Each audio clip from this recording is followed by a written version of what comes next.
Hi students, ഇന്ന് നമ്മളിവിടെ discuss ചെയ്യുന്നത് +2 ഫിസിക്സിലെ സെക്കൻഡ് ചാപ്റ്റർ ആയ ഇലക്ട്രോസ്റ്റാറ്റിക് പൊട്ടൻഷ്യൽ ആൻഡ് കപ്പാസിറ്റൻസ് ആണല്ലോ.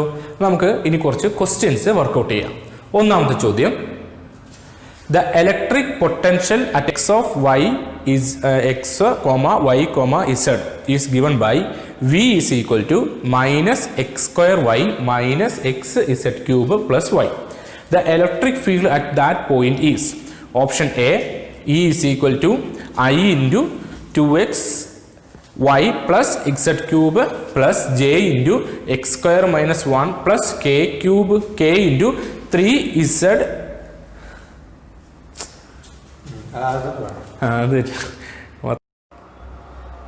നമുക്ക് ഒന്നാമത്തെ ചോദ്യത്തിലേക്ക് പോകാം. The electric potential at a point x, y, z is given by v equal to minus x square y minus x z cube plus y. The electric field at that point is option A, E is equal to I cap into 2xy plus z cube plus j cap into x square minus 1 plus k into 3x z square. Option B, E is equal to I into 2xy plus j cap into x square plus y square plus k into 3x z y square. Option C, E is equal to I into z cube plus j into x y z plus k into z square. Last option, option D, E is equal to I into 2xy minus z cube plus j into x y square plus k into 3z square x. അപ്പോൾ നമ്മുടെ ചോദ്യത്തിൽ തന്നിരിക്കുന്നത് എന്താണ്? പൊട്ടൻഷ്യലിന്റെ value തന്നിട്ടുണ്ട് അല്ലേ? എത്രയാണ് പൊട്ടൻഷ്യലിന്റെ value തന്നിരിക്കുന്നത്? Minus x square y minus x Z cube plus y. ഇതാണ് നമുക്ക് പൊട്ടൻഷ്യലിന്റെ വാല്യൂ തന്നിരിക്കുന്നത് അല്ലേ? ഈ വാല്യൂ വെച്ചുകൊണ്ട് നമുക്ക് ഇലക്ട്രിക് ഫീൽഡ് ഇന്റൻസിറ്റി ആണ് കണ്ടുപിടിക്കാനായി ചോദിച്ചിരിക്കുന്നത്. ഇലക്ട്രിക് ഫീൽഡ് ഇന്റൻസിറ്റി കാണാനായിട്ട് in terms of potential and displacement നമ്മൾ ഇങ്ങനെ ഒരു ഇക്വേഷൻ പഠിച്ചിട്ടുണ്ട്. E is equal to negative gradient of potential എന്ന് നമ്മൾ പഠിച്ചിട്ടുണ്ട് അല്ലേ? ഇവിടെ ശ്രദ്ധിച്ച്, ഇവിടെ എക്സ് വൈ ഇസഡ് കമ്പോണൻസ് തന്ന സ്ഥിതിക്ക് ഈ ഇലക്ട്രിക് ഫീൽഡിനെ നമുക്ക് E x E y E z components ആക്കി വേർതിരിക്കാവുന്നതാണ്. അങ്ങനെയാണെങ്കിൽ E x is minus d by d x of v, E y is minus d by d y of v and Ez is minus d by dz of v. Okay, ഇത് വെച്ചുകൊണ്ട് നമുക്ക് ഒന്ന് value കണ്ടുപിടിക്കാം. Derivative എടുത്തേ, that is E x is equal to minus x square into y അല്ലേ? അപ്പോൾ 2xy minus x into X Z cube, അപ്പോൾ answer minus Z cube plus വൈയുടെ കമ്പോണന്റ് വല്ലതും ഉണ്ടോ? ഇല്ല, അതുകൊണ്ട് അവിടെ 0 വരും. ഓക്കെ, ഇനി ഈ വൈ ഒന്ന് നോക്കിയേ. E y is equal to minus x square y ചെയ്യുമ്പോൾ മൈനസ് എക്സ് സ്ക്വയർ. ഇവിടെ പ്രത്യേകത minus of d y by d x അല്ലേ? അപ്പോൾ ഇവിടെ ഒരു മൈനസ് ഉണ്ട് കേട്ടോ. മൈനസ് എക്സ് സ്ക്വയർ ഇൻറ്റു ഇവിടെ വൈ ടൈം ഒന്നുമില്ല, അപ്പോൾ അവിടെ എന്താണ് വാല്യൂ? 0 ആണ്. ഇവിടെ പ്ലസ് വൈ ആണ്, അപ്പം plus 1 d y by y is 1. ഇനി അടുത്തത് ഇ ഇസഡ് ആണ് അല്ലെ? E z equal to minus of d v by d x ചെയ്യുമ്പോൾ ഇവിടെ ഇസഡ് കമ്പോണന്റ് ഇല്ല, ഇവിടെ ഇസഡ് കമ്പോണന്റ് ഉണ്ട്. അപ്പൊ എന്ത് വരും? മൈനസ് 3 ഇസഡ് സ്ക്വയർ എക്സ് എന്ന് വരും. അതായത് എക്സിനെ അവിടെ ഇട്ടിട്ട് ഇസഡ് ക്യൂബിനെ ചെയ്യുമ്പോൾ മൈനസ് 3 ഇസഡ് സ്ക്വയർ. മറ്റടുത്ത് വല്ലതും ഉണ്ടോ? ഇല്ല. അപ്പൊ ഇതെല്ലാം കൂടെ ചെയ്തേ. അപ്പൊ ഇതിന്റെ വാല്യൂ എത്രയാണ്? ഇത് 2xy plus Z cube, this is equal to x square minus 1 which is equal to 3z square x. Okay, ഇനി നമുക്ക് എന്ത് എഴുതാം? വെക്ടർ ഇ എങ്ങനെ റെപ്രസെന്റ് ചെയ്യാം? E X I cap plus E Y J cap plus E Z K cap. Okay, which is equal to E എക്സിന്റെ value എത്രയാണ്? 2xy plus Z cube into I cap plus E വൈയുടേത് X square minus 1 into J cap plus ഇസഡിൻ്റെത് 3z square X K cap. Okay, അപ്പോൾ അങ്ങനെയാണെങ്കിൽ നമ്മുടെ answer ഏത് വരും? Option A. Okay, option A അല്ലേ വന്നിരിക്കുന്നത്. So our answer is option A. നമുക്ക് രണ്ടാമത്തെ ചോദ്യത്തിലേക്ക് പോകാം. 2 plates are 2 centimeters apart a potential difference of 10 volt is applied between them. The electric field between the plates. Option A 20 Newton per coulomb. Option B 500 Newton per coulomb. Option C 5 Newton per coulomb. Option D 250 Newton per coulomb. Okay, ഈ ചോദ്യം ഒന്ന് ശ്രദ്ധിച്ചേ. ഈ ചോദ്യത്തിൽ എന്തൊക്കെ തന്നിട്ടുണ്ട് എന്നുള്ളത് നമ്മൾ നോക്കാം. ഗിവൺ ദാറ്റ് ഏതൊക്കെ വാല്യൂസ് ആണ് തന്നിരിക്കുന്നത്? ഡിസ്റ്റൻസ് ബിറ്റ്വീൻ പ്ലേറ്റ്സ് ഉണ്ട്, അത് എത്രയാണ്? 2 സെന്റിമീറ്റർ ആണ്, അഥവാ 2 × 10⁻²⁻² മീറ്റർ ആണ്. പിന്നെ പൊട്ടൻഷ്യൽ ഡിഫറൻസ് V തന്നിട്ടുണ്ട്, എത്രയാണ്? അത് 10 വോൾട്ട് ആണ്. ഓക്കെ, എന്താണ് കണ്ടുപിടിക്കേണ്ടത്? What is the electric field between the plates എന്നാണ് ചോദിച്ചിരിക്കുന്നത്. ഓക്കെ, നമ്മൾ നേരത്തെ ചെയ്ത ആ ചോദ്യത്തിന്റെ മറ്റൊരു വകഭേദമാണ് ഈ ചോദ്യം. ഈ ചോദ്യത്തിൽ നമ്മൾ പഠിച്ചിട്ടുണ്ട് V = ED എന്നൊരു ഫോർമുല നമ്മൾ +2 പഠിക്കുന്നതാണ്. V = E × D. അപ്പൊ V = ED എന്നിങ്ങനെ ഓർത്താൽ മതി. അങ്ങനെയാണെങ്കിൽ E = എങ്ങനെ എഴുതാം? V/D.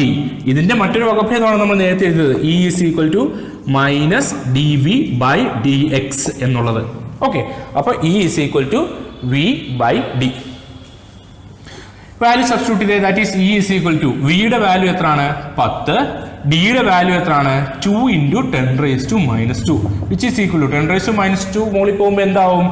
10 × 10²/2, അതായത് 1000/2, which is equal to 500 Newton per coulomb. So our answer is option B. മൂന്നാമത്തെ question.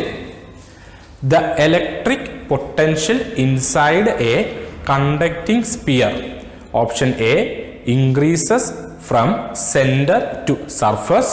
Option B decreases from center to surface. Option C remains constant from center to surface. Option D is 0 at every point inside. അതായത് ഒരു conducting sphere consider ചെയ്യുക. ഈ conducting സ്പിയറിന്റെ ഇൻസൈഡിൽ നിന്നും സർഫസിലേക്ക് വരുമ്പോൾ electric പൊട്ടൻഷ്യലിന് എന്ത് മാറ്റമാണ് ഉണ്ടാകുന്നത് എന്നാണ് ചോദിച്ചിരിക്കുന്നത്. ഓക്കെ, ഇവിടെ നമ്മൾ ഈ സെക്കൻഡ് ചാപ്റ്റർ പഠിക്കുന്ന സമയത്ത് തിയറി പോയിന്റിൽ ഞാനിത് ഓൾറെഡി എക്സ്പ്ലെയിൻ ചെയ്തിട്ടുണ്ട്. എന്താണ് ഇലക്ട്രിക് പൊട്ടൻഷ്യലിന്റെ വാല്യൂ? സെന്ററിലുള്ളത് എന്താണോ അത് തന്നെയാണ് സർഫസിൽ, അല്ലെങ്കിൽ സർഫസിലുള്ള വാല്യൂ തന്നെയായിരിക്കും ഈ throughout the entire inside section of the conducting sphere. അപ്പൊ നമുക്ക് എന്ത് പറയാം? ഇലക്ട്രിക് പൊട്ടൻഷ്യൽ സെന്ററിലും സർഫസിലും ഒരേ വാല്യൂ തന്നെയായിരിക്കും. എന്നാൽ ഇലക്ട്രിക് ഫീൽഡിന്റെ value inside a conducting sphere is 0, but it has a specific value on the surface of the conducting sphere. Okay, ഇത് രണ്ടും തമ്മിൽ മാറിപ്പോകരുത്. അപ്പം നമ്മുടെ ആൻസർ ഇവിടെ എന്താണ്? Option C remains constant from center to surface. നാലാമത്തെ ക്വസ്റ്റ്യൻ നോക്കാം. N identical drops of mercury are charged simultaneously to 10 volt. When combined to form one large drop, the potential is found to be 40 volt. The value of N is option A 4, option B 6, option C 8, option D 10. അതായത് ഒരുപാട് identical ആയിട്ടുള്ള ഡ്രോപ്പുകൾ. ഇപ്പൊ എന്തുമാത്രം ഉണ്ട് എന്ന് ചോദിച്ചാൽ n number of ഡ്രോപ്സുകളുണ്ട്. ഇവ combine ചെയ്യുമ്പോൾ ഒരു ബിഗ് ഡ്രോപ്പ് ആയിട്ട് മാറുന്നു. ആ ബിഗ് ഡ്രോപ്പിന്റെ വോൾട്ടേജ് എന്ന് പറയുന്നത് 40 വോൾട്ട് ആണ്. ഇൻഡിവിജ്വൽ വോൾട്ടുകൾ എന്ന് പറയുന്നത് 10 വോൾട്ട് ആണ്. എങ്കിൽ എത്ര നമ്പർ ഓഫ് ഡ്രോപ്സ് ഉണ്ട് എന്നാണ് ചോദ്യം. ഇവിടെ ശ്രദ്ധിച്ചേ, നമ്മളൊരു ഇക്വേഷൻ ഇവിടെ പഠിക്കുന്നത് ഇതാണ്. The big voltage is equal to n⁻³ into voltage of individual drops. ആ വാല്യൂ അനുസരിച്ച് നമ്മൾ സബ്സ്റ്റിറ്റ്യൂട്ട് ചെയ്താൽ ഇവിടെ എത്ര വരും? 40 is equal to n⁻² into 10. അപ്പൊ ഇത് രണ്ടും വെട്ടിപ്പോയാൽ n⁻² is 4. അങ്ങനെയാണെങ്കിൽ നമ്മൾ ഇതിനൊന്ന് ക്യൂബ് ചെയ്ത് അപ്പുറം ഇപ്പുറവും. അപ്പൊ n⁻²/3 ക്യൂബ് ചെയ്താൽ n² ആവും, വിച്ച് ഈസ് ഈക്വൽ ടു 4ന്റെ ക്യൂബ് എത്രയാണ്? 4 16, 16 4 64. അങ്ങനെയാണെങ്കിൽ n-ന്റെ വാല്യൂ എന്ത് വരും? √64 വിച്ച് ഈസ് 8. അപ്പോൾ ഇവിടെ എത്ര ഡ്രോപ്സ് ഉണ്ട്? 8 ഡ്രോപ്സ് ആണ് ഉള്ളത്. നമ്മുടെ ആൻസർ എന്താണ്? Option C. അഞ്ചാമത്തെ ക്വസ്റ്റ്യനിലേക്ക് പോകാം. There is 10 units of charge at the center of a circle of radius 10 meter. The work done in moving 1 unit of charge around the circle once is option A 0, option B 10 units, option C 100 units, option D 1 unit. Okay, ഒരു circle, ആ സർക്കിളിന്റെ സെന്ററിലായിട്ട് 10 units of charge ഉണ്ട്. Okay, ശ്രദ്ധിച്ചേ, ഈ സെന്ററിലുള്ള voltage എന്താണോ ആ voltage തന്നെ ആയിരിക്കും സർഫസിൽ എന്ന് നമ്മൾ നേരത്തെ ഒരു പ്രോബ്ലത്തിൽ ഡിസ്കസ് ചെയ്തതാണ്. വർക്ക് ഡൺ കാണാനുള്ള ഇക്വേഷൻ എന്താണ്? ചാർജ് ഇൻറ്റു പൊട്ടൻഷ്യൽ ഡിഫറൻസ് എന്നാണ് അല്ലേ. ഇത് ആക്ച്വലി എന്താണ്? ഇതൊരു ഇക്വിപൊട്ടൻഷ്യൽ സർഫസിന് തുല്യമാണ്. അങ്ങനെയാണെങ്കിൽ പൊട്ടൻഷ്യൽ ഡിഫറൻസിന്റെ വാല്യൂ 0 ആണ്. So work done equal to എന്തെന്ന് പറയാം? 0 എന്ന് പറയാം. ഓക്കെ, ഇനി വേറൊരു രീതി നമുക്ക് പറയാം. ഒരു സർക്കിളിന് ചുറ്റുമായിട്ട് നമ്മൾ എന്ത് ചെയ്യുന്നു? ഇതിനെ ചാർജിനെ ഒരു എന്താ പറയുന്നത്, moving 1 unit of charge around the circle once എന്നല്ലേ. ആ സമയത്താണെങ്കിൽ ഇതിന്റെ ടോട്ടൽ ഡിസ്പ്ലേസ്മെന്റ് എത്ര ആയിരിക്കും? ടോട്ടൽ ഡിസ്പ്ലേസ്മെന്റിന്റെ വാല്യൂ 0 ആയിരിക്കും അല്ലേ. ഇലക്ട്രിക് ചാർജുമായി ബന്ധപ്പെട്ട് നമ്മൾ ഇലക്ട്രോസ്റ്റാറ്റിക് ഫോഴ്സ് പഠിക്കുമ്പോൾ അതൊരു കൺസർവേറ്റീവ് ഫോഴ്സ് ആണ് എന്നാണ് പഠിക്കുന്നത്. അതായത് it does not depend upon the path. Okay, അപ്പൊ കൺസർവേറ്റീവ് ഫോഴ്സുകളെ സംബന്ധിച്ച് ഡിസ്പ്ലേസ്മെന്റ് 0 ആണെങ്കിൽ വർക്ക് ഡണ്ണും എന്തായിരിക്കും? In order to complete the path, അത് ഇറ്റ് വിൽ ബി 0 ആയിരിക്കും. ഓക്കെ, അപ്പൊ ഇവിടെ നമ്മുടെ ആൻസർ എന്താണ്? Option A 0. ആറാമത്തെ question. A bullet of mass 2 gram is having a charge of 2 microcoulomb. Through what potential difference must it be accelerated starting from rest to acquire a speed of 10 meter per second? Option A 5 kilovolt, option B 50 kilovolt, option C 5 volt, option D 50 volt. ഇവിടെ ഈ ചോദ്യത്തിൽ തന്നിരിക്കുന്ന വസ്തുക്കൾ നമുക്കൊന്ന് just എടുത്തെഴുതാം. Given that എന്തൊക്കെ തന്നിട്ടുണ്ട്? Mass of bullet തന്നിട്ടുണ്ട്. It is 2 gram അല്ലേ. അതായത് 2 × 10⁻³ കിലോഗ്രാം എന്ന് നമുക്ക് പറയാം. അടുത്തത് എന്താണ്? ചാർജ് തന്നിട്ടുണ്ട് Q 2 മൈക്രോകൂളം അല്ലേ. 2 മൈക്രോകൂളം. മൈക്രോകൂളത്തെ കൂളത്തിലോട്ട് കൺവേർട്ട് ചെയ്യാൻ 10⁻⁶ കൊണ്ട് മൾട്ടിപ്ലൈ ചെയ്യുക. അടുത്ത എന്താണ് തന്നിരിക്കുന്നത്? എങ്കിൽ what is the potential difference? It must be accelerated എന്നാണ് ചോദ്യം അല്ലേ. ശ്രദ്ധിച്ചേ, ഒരു ചാർജിനെ ഒരു പൊട്ടൻഷ്യൽ ഡിഫറൻസിലൂടെ മൂവ് ചെയ്യിക്കുമ്പോൾ അതിനൊരു സ്പെസിഫിക് കൈനറ്റിക് എനർജി അക്വയർ ചെയ്യാൻ സാധിക്കുന്നു. അങ്ങനെയാണെങ്കിൽ കൈനറ്റിക് എനർജി കാണാനുള്ള ഇക്വേഷൻ എന്താണ്? 12 mv² എന്നാണ്. ശരിയല്ലേ? ഇവിടെ വെലോസിറ്റി തന്നിട്ടുണ്ടോ? ഉണ്ട്. വെലോസിറ്റി എന്ന് പറയുന്നത് 10 meter/second ആണ്. ഇനി ഈ കൈനറ്റിക് എനർജി ഇതിന് കിട്ടാൻ കാരണം ഇതൊരു പൊട്ടൻഷ്യൽ ഡിഫറൻസിലൂടെ മൂവ് ചെയ്യുന്നതുകൊണ്ടാണ് അല്ലേ. When A charge moves in A potential difference of voltage V, then it acquires a kinetic energy QV എന്ന് നമുക്ക് പറയാം. ഈ രണ്ട് ഇക്വേഷനും കൂടെ ഇക്വേറ്റ് ചെയ്തേ. ദാറ്റ് ഈസ് 12 × 2 × 10⁻³ × 10 × 10, അതായത് 10² equal to 2 × 10⁻⁶ capital V, where capital V is the voltage. 2 cancel ആയി, 2 cancel ആയി, 10⁻³ 10⁻³ cancel ആയി, ഇവിടെ 10⁻³ ആയി. ഇവിടുന്ന് 2 0 നിന്ന് ഇത് പോയി കഴിഞ്ഞാൽ ഒരു 10⁻⁻1 ആയി. ഇപ്പുറത്തേക്ക് വരുമ്പോൾ 1/200 is equal to V.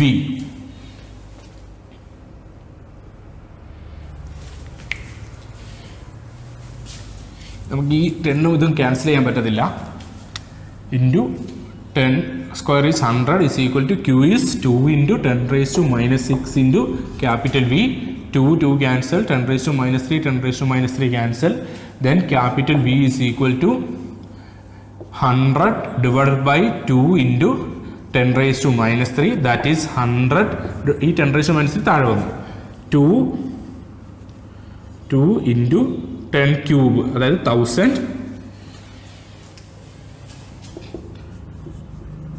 That is 50 into 10 cube, 1000. 10 cube, that is volt, that is 50 kilovolt.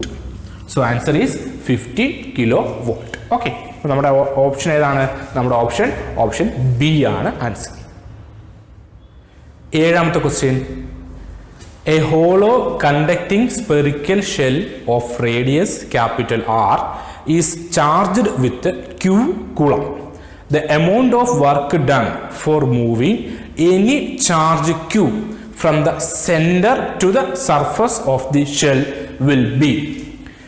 ഈ ചോദ്യം ഇതേ രീതി തന്നെ നമ്മൾ ഇതിനു മുമ്പ് ചെയ്തതാണ്. ഒന്ന് ആലോചിച്ച് നോക്കിയേ.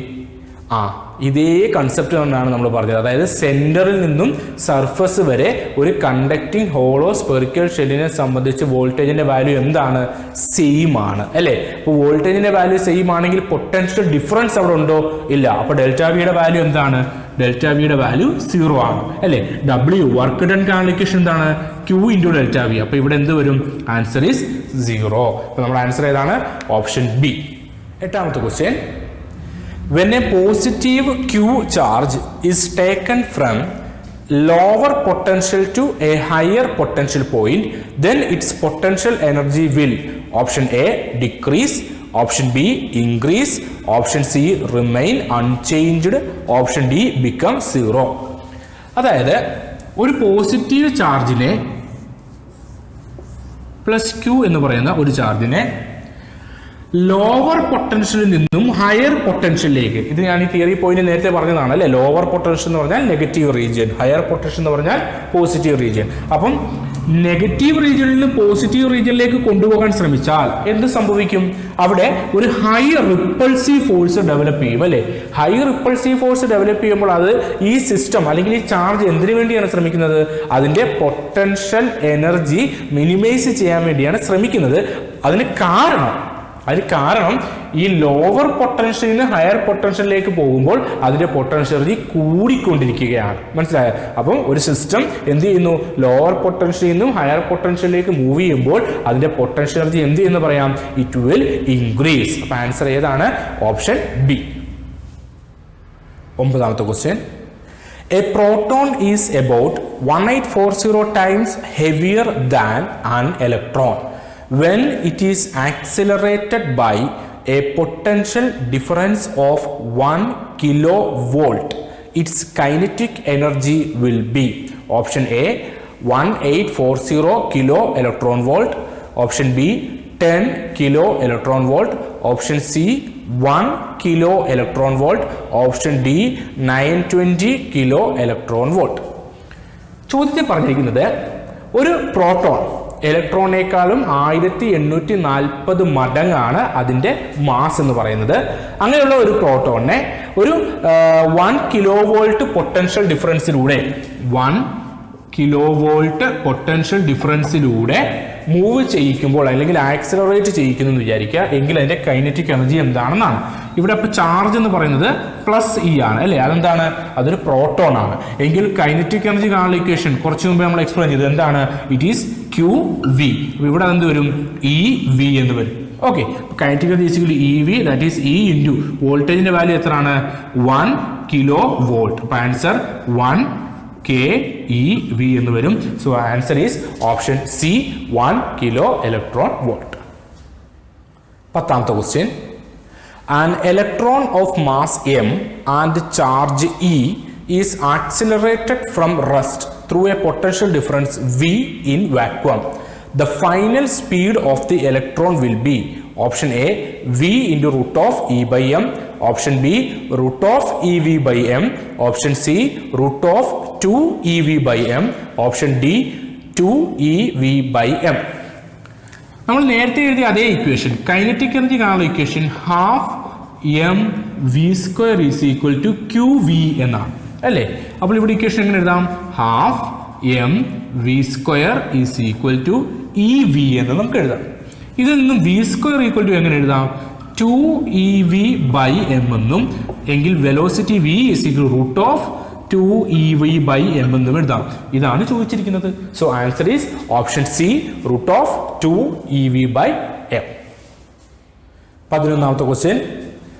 The energy of a charged capacitor is given by the expression option A q square by 2c, option B q square by c, option C 2qc, option D 2c square. നമ്മൾ കപ്പാസിറ്റൻസുമായി ബന്ധപ്പെട്ട് പഠിക്കുമ്പോൾ നമുക്കറിയാം Q is equal to C V എന്നാണ് നമ്മൾ പഠിക്കുന്നത്. ഇവിടെ potential energy കാണാൻ നമ്മൾ പഠിക്കുന്ന ഇക്വേഷൻ ആണ് ഹാഫ് സി വി സ്ക്വയർ. ഇവിടെ സിക്ക് പകരം ക്യൂ ബൈ വി എന്ന് സബ്സ്റ്റിറ്റ്യൂട്ട് ചെയ്താൽ half Q by V into V square എന്നും അങ്ങനെ ഹാഫ് ക്യൂ വി എന്നൊരു ഇക്വേഷൻ നമുക്ക് കിട്ടും. അപ്പം ഹാഫ് സി വി സ്ക്വയർ ഉണ്ട്, ഹാഫ് ക്യൂ വി ഉണ്ട്. ഇനി വിക്ക് പകരം നമ്മൾ half C into Q square by C square എന്ന് സബ്സ്റ്റിറ്റ്യൂട്ട് ചെയ്താൽ answer half Q square by C എന്ന് കിട്ടും. ഓക്കെ, അപ്പോൾ 3 ഇക്വേഷൻസ് ആണ് പൊട്ടൻഷ്യൽ എനർജിയുമായി ബന്ധപ്പെടുത്തി നമുക്ക് ഡിറൈവ് ചെയ്യാൻ സാധിക്കുന്നത്. അപ്പോൾ നമ്മുടെ ആൻസർ ഏതാണ് ഇവിടെ? Option A Q square by 2c. 12ാമത്തെ question. If the circumference of a sphere is 2 meter, then the capacitance of sphere in water would be ബ്രാക്കറ്റിൽ K is equal to 80.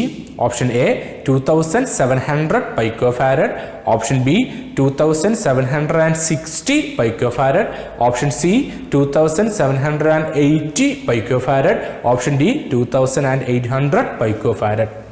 ഇവിടെ തന്നിരിക്കുന്നത് we have to find the capacitance of a sphere അല്ലെങ്കിൽ ഒരു spherical കപ്പാസിറ്ററിന്റെ capacitance ആണ് നമുക്ക് കണ്ടുപിടിക്കേണ്ടത്. ഒരു സ്പെറിക്കൽ കപ്പാസിറ്റൻസിന്റെ കപ്പാസിറ്റൻസ് കണ്ടുപിടിക്കാനുള്ള ഇക്വേഷൻ 4πε0 into r എന്നാണ്. ഇവിടെ റേഡിയസ് തന്നിട്ടുണ്ടോ? ഇല്ല. പകരം സർക്കംഫറൻസ് തന്നിട്ടുണ്ട് അല്ലേ? സർക്കംഫറൻസ് കാണുന്ന ഇക്വേഷൻ എന്താണ്? 2πr എന്നാണ് അല്ലേ? അപ്പോൾ 2πr ഈസ് ഈക്വൽ ടു എത്രയാണ് വാല്യൂ തന്നിരിക്കുന്നത്? 2 meter. അങ്ങനെയാണെങ്കിൽ 2 ക്യാൻസൽ ആയാൽ ആറിന്റെ വാല്യൂ എന്ത് വരും? 1/π എന്ന് നമുക്ക് കിട്ടും. ആറിന്റെ വാല്യൂ 1/π ആണ്. ഇനി ഇവിടെ പറഞ്ഞിരിക്കുന്നത് ഇതിനെ എയറിലല്ല വാട്ടറിലാണ് വെച്ചിരിക്കുന്നത് എന്നാണ് അല്ലേ? വാട്ടറിൽ വെച്ച് കഴിഞ്ഞാൽ സി ആണ് equation 4πε0 into epsilon R into R എന്നാണ്. ഈ എപ്സിലോൺ ആറിനെ തന്നെയാണ് നമ്മൾ കെ എന്ന് റെപ്രസെന്റ് ചെയ്യുന്നത്, which is called dielectric constant. അപ്പോൾ അങ്ങനെയാണെങ്കിൽ വാല്യൂ എന്ത് വരും? 4πε0 ഇൻറ്റു 80 ഇൻറ്റു 1/π എന്ന് വരും. ഈ പയ്യും വെട്ടിക്കളയല്ലേ? നമ്മൾ 1/4πε0 വാല്യൂ പഠിക്കുന്നുണ്ട്. എത്രയാണ്? 9 ഇൻറ്റു 10⁻⁹. അങ്ങനെയാണെങ്കിൽ 4πε0 വാല്യൂ ഇതിന്റെ reciprocal, that is 1/9 into 10⁻⁹ into 80 into 1/π എന്ന് വരും. നമ്മളിത് കാൽക്കുലേറ്റ് ചെയ്യാമെങ്കിൽ ഏകദേശം 2800 പൈക്കോഫാരഡിനടുത്താണ് ആൻസർ വരുന്നത്. So answer is option D. 13ാമത്തെ question. A parallel plate condenser has a capacitance 50 microfarad in air and 110 microfarad when immersed in an oil.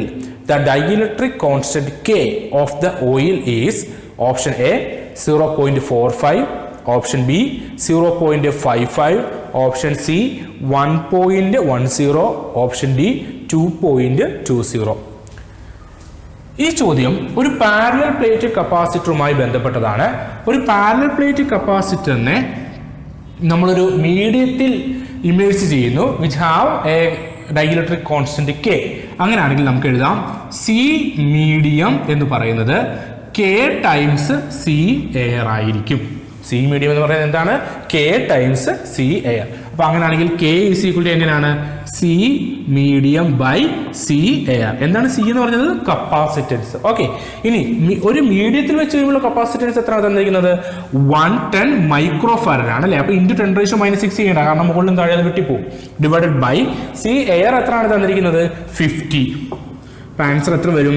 2.2 microfarad എന്ന answer കിട്ടും. So answer is option A. Microfarad അല്ല, കാരണം എന്താ? ഇതിന് unit ഇല്ല. ഈ microfarad വിട്ടിപ്പോവും. Okay, answer is 2.t. അപ്പം option D is the answer. 14ാമത്തെ question. A capacitor is charged to 200 volt, it has 0.1 coulomb charge. When it is discharged, energy will be option A 1 joule, option B 4 joule, option C 10 joule, option D 20 joule. ഇവിടെ കപ്പാസിറ്ററിന്റെ energy കാണാനാണ് ചോദിച്ചിരിക്കുന്നത്. കപ്പാസിറ്ററിന്റെ energy കാണാനായിട്ട് 3 equations നമ്മൾ derive ചെയ്തിട്ടുണ്ട് അല്ലേ. ഇവിടെ എന്തൊക്കെയാണ് തന്നിട്ടുള്ളത്? കപ്പാസിറ്ററിന്റെ ചാർജ്, ഇതിൽ സ്റ്റോർ ചെയ്തിരിക്കുന്ന ചാർജ് ഉണ്ട്, വിച്ച് ഈസ് 0.1 കൂളം. പിന്നെ അത് എത്ര വോൾട്ടിലാണ്? വോൾട്ട് ഉണ്ട്, 200 വോൾട്ട് അല്ലേ. ഇപ്പൊ ക്യൂവും വിയും കൂടെ ചേർത്ത് വരുന്ന ഇക്വേഷൻ ഏതാണ്? It is half Q V. Substitute ചെയ്തേ. Half into Q is 0.1 into V is 200. Then it becomes 20/2, that is 10 joule. So this is the answer. അപ്പോൾ നമ്മുടെ ആൻസർ ഏതാണ്? Option C. 15th question. 3 capacitors, each of capacitance C and of breakdown voltage V, are joined in series. The capacitance and breakdown voltage of the combination will be option A C/3, V/3, option B 3C, V/3, option C C/3, 3V, option D 3C 3V. ഇത് series കോമ്പിനേഷനുമായി ബന്ധപ്പെട്ട ഒരു fundamental question ആണ്. കപ്പാസിറ്റേഴ്സിനെ 3 കപ്പാസിറ്റേഴ്സിനെ series ആയിട്ട് connect ചെയ്താൽ നമ്മൾ ഓർത്തിരിക്കേണ്ട ഒരു കാര്യമാണ്, 2 കോഡ് ഓർത്തിരിക്കണം. SCC, PVC.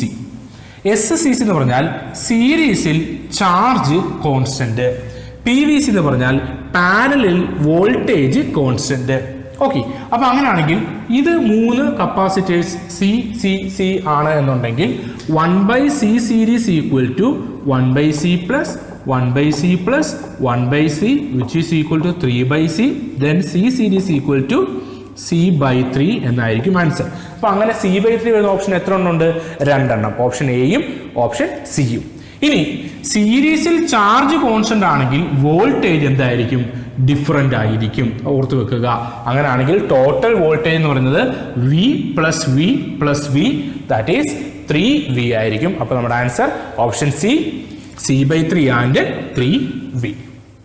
16th question.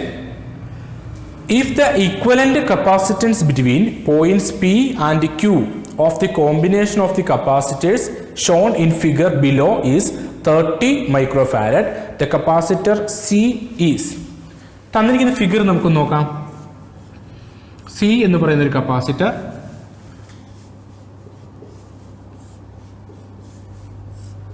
മൂന്ന് കപ്പാസിറ്റേഴ്സ് പാരലായിട്ട് കണക്ട് ചെയ്തിരിക്കുന്നു.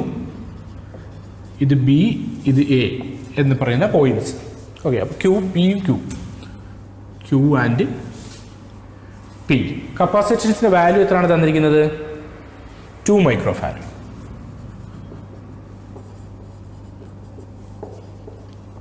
ഓക്കെ, ഇത് മൂന്നും പാരലൽ കോമ്പിനേഷൻ അല്ലേ?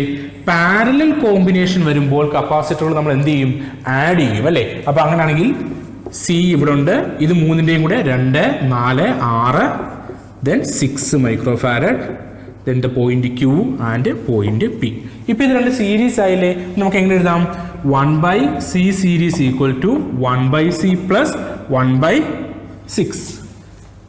1/6 20 മൈക്രോഫാരഡ് ആണ് അല്ലേ? 20 മൈക്രോഫാരഡ്.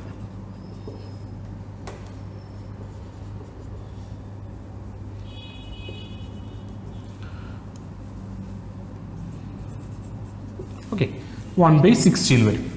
ഈ സീരീസ് കോമ്പിനേഷൻ വാല്യൂ വന്നിട്ടുണ്ട്, എത്രയാണ്? അത് 30 മൈക്രോഫാരഡ് ആണെന്നുണ്ട്. അപ്പം 1/30 is equal to 1/C plus 1/60. 1/C is equal എന്ത് വരും? 1/30 minus 1/60 which is equal to 60 minus 30, 30/180.